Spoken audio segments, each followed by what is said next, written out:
Hey everyone, I've been troubleshooting a water leak on my 2010 Mazda 3 and I finally found the fix for it. So I just wanted to share this. Basically the symptom is that where the spare tire is in under here, this entire area had been filling with water and basically becoming a swimming pool. And once I started ripping interior panels out of this thing, I essentially found, so this is on the hatchback obviously, I was able to trace the leak back to this body seam on the side here, and you can see where it's a little bit, get out of the sunlight, you can see where it's a little bit rusted there. And basically what I was finding is that water would accumulate up in here and basically slowly drip all the way down into this side area and then into the bottom. So temporarily, if you can't figure this out, pulling this plug here is a pretty good way to prevent water from accumulating. But it was a real nightmare to figure out where this leak was actually coming from because you can't really trace it back inside the body. Some of the things I suspected were this here, checked that, didn't work, checked that.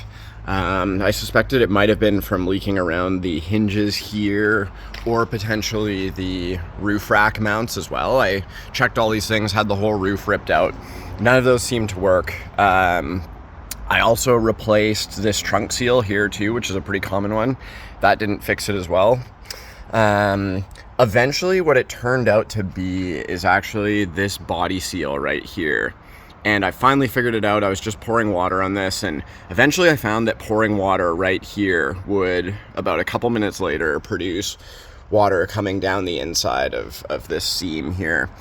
And you can see on the other side here, so this body seam here looks pretty good, but there's maybe starting to get to be a little bit of wear on the inside of this. The one on the other side was significantly worse, so the paint had kind of corroded away and I could see like white adhesive under there. And actually, I think just on the one side of this was where it had actually separated and water was getting in.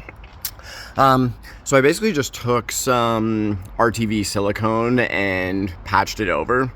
We'll see how good this lasts long term. Everything's all, you can see water here right now because I just tried pouring like a bunch more water on it and it seems to have fixed the problem. But yeah, thankfully time to put all the interior panels back in my car. So you could probably do this with seam sealer as well, but I think silicone's probably reasonable as long as you try to do as good of a job as possible, just because you don't want water kind of getting halfway inside and sitting there in the little crevices. But yeah, I was pretty careful to get it all sealed quite well. So yeah, if you're having trouble with water getting into your trunk, that might be a fix for it.